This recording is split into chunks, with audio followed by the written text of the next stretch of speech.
Hey guys, DeckBlue25 here. And Archer9234. Today with episode 10 of Ranger Review. Today we have the ever so rare, the Mighty Morphin Alien Rangers, the Battle Borgs.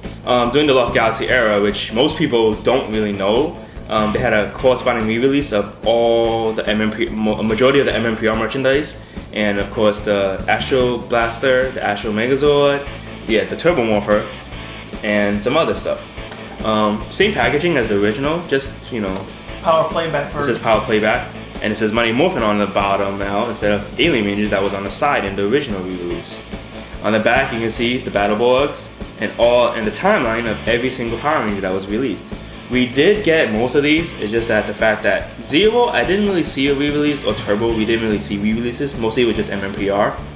We did get the SHOGUN Megazord as a Power Playback, one of the rarest. Still, I don't get why it's so rare. I don't know either. It was just a re-release. Same thing with actually, the only good part about the re-release was the Ninja Megazord was the Ninja Mega Falcon Zord. Oh yeah, they put them all together. You can buy them all together and stuff separately. Alright, so these are the Battle Borgs. Yellow, blue, red, white, and black. You can tell that they resemble the Shogun Megazords.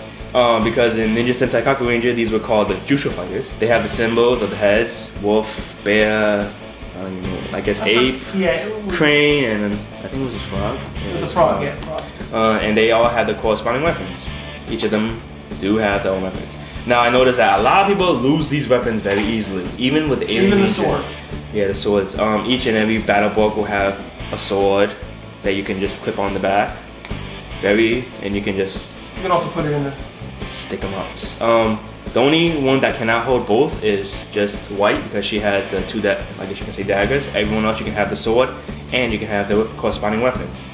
The weapon wise, you can actually use the Shogun Megazord's weapons because they are actually the exact same size. Nothing really different about them. The reason why these are actually so rare is because we only had Alien Rangers for what, 10 episodes? It was not even a season. It wasn't even a season, so you know, most people would be like, I don't care about them, and majority of the time, most people forgot about the original Mighty Morphin because the show was getting really stale with everyone using the same costumes for 3 years, you know?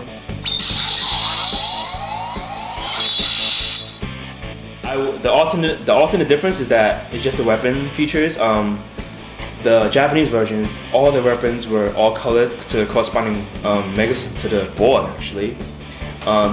The only colored one we got was Red's shield, but the only bad part is it wasn't cut. You can see that with the photograph we have, it was a cut, and it was actually like a little diamond shape instead of this little circle shape. Also a notable difference is the chrome swords. They were chrome. Ours are just glance gold. Yeah, the same material made of it from the weapons. Another difference is that since Alien Rangers was a 10-episode arc and Kaku Ranger was actually a full show, the Juushou fighters actually, they had a small little triangle where you can just clip onto the back of a Battle Borg, like instead of using. That's why they're actually double pegs.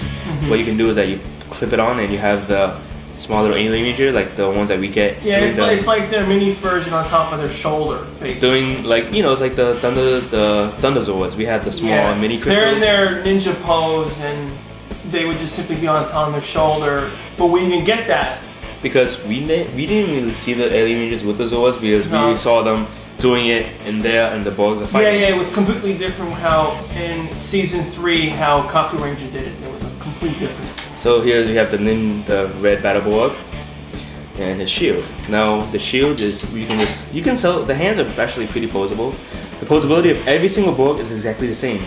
The feet are kind of limited, but they're still at a good position. You can pose them pretty well. It's like, hey look, I can do a split, you know? Sort of. Somewhat. And hands are really posable. You can actually rotate the whole thing 360. Up and down, around, whatever, same posability. And here's the blue Battle Borg.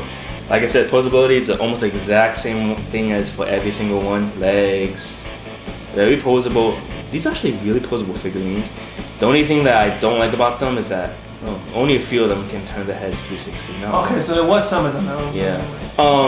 Sticker wise, I must say that they're really horrible stickers. Because the fact that they do peel off really fast. And it was really hard putting a little ear sticker right here. It was really hard for me just putting that. And for the blue staff, you can actually put it in 2 different ways because they're 2 kind of pegs. You can either have them holding it like this. Stabbing motion probably, or spear. Or you can actually have him like this, which is the normal way in which he poses and kicks butt with. Yellow's weapon is, I guess you could say, rake or something. It's a claw. It probably what it is probably supposed to it's like a metal claw that extends from a chain that you can retract and grab people, pull them in. As you can see, looking at this posability, you can tell the arms are really, really fun to pose with. That's what I like about the Borgs. They're really posable, especially for these figurine size. They're actually pretty good. Now we have the white Battle Borg. What I find odd is that she doesn't have her leg detail like the other three. Even Black doesn't have the weird leg detail. The others, for some reason, those two don't have those. They're not skirts, but they just don't have them for some odd reason. It just doesn't make any sense. And the funny thing is that her chrome is actually a bit different than the original than all the others. I guess because, again, she's the only woman on the team, so they probably try to make her stand out. Because hers is... She's the only one that has the gold chrome, while everyone else has the silver. Well, technically you could count the chrome on the belts, but other than that, you really can't, tell the difference. Oh, and also the funny thing is that the belts, they all have their own symbols. Each of them have their own symbols that we guys show. Red's the circle, blue's the square, yellow's like the, I guess you could say the M sign, and you see whites with the triangle just from the side view. Now we have the black Battle Borg. Now, forgot to mention about just before that, only the white and black can do this kind of pose. Yeah, because they don't have they're on the skirt little things. Yeah. But other than that, yeah. Same thing with blues. His black's weapon actually can be hold both sides. You can do this position, which I actually find the most best one for him. It would be traditional crossbow. Crossbow attack. And sideways is regular bow. Or you can put him like this, even though it look weird, but... It's long bow. It's like, I aim, I shoot, I fire.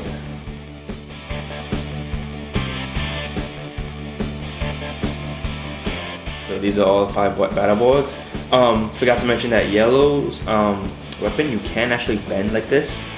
Only bad part is that if you bend it, you might, if it's bent too long, it'll stay bent for a while. So I don't really recommend doing that. But if you guys want, you can do the posability that they did.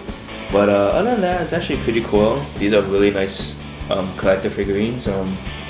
Really, really good to pose with. I know that a lot of people were really shocked that the posability was so much. And the fact that actually I barely see people have a complete set due to the fact that they're so rare to come by. Even on eBay, if you find the power playback version, you'll spend at least $90. So 90 times 5, there's your $400 something right there with shipping just for these guys.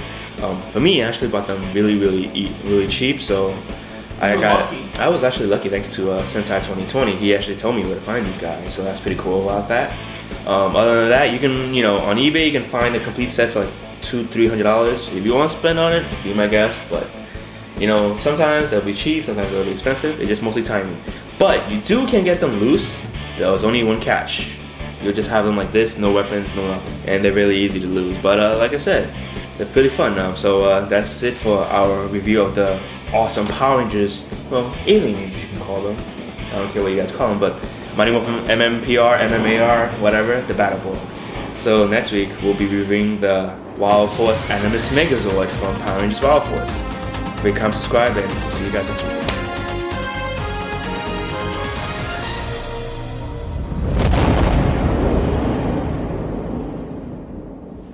That would probably be Staff. Staff mode. He's a magician.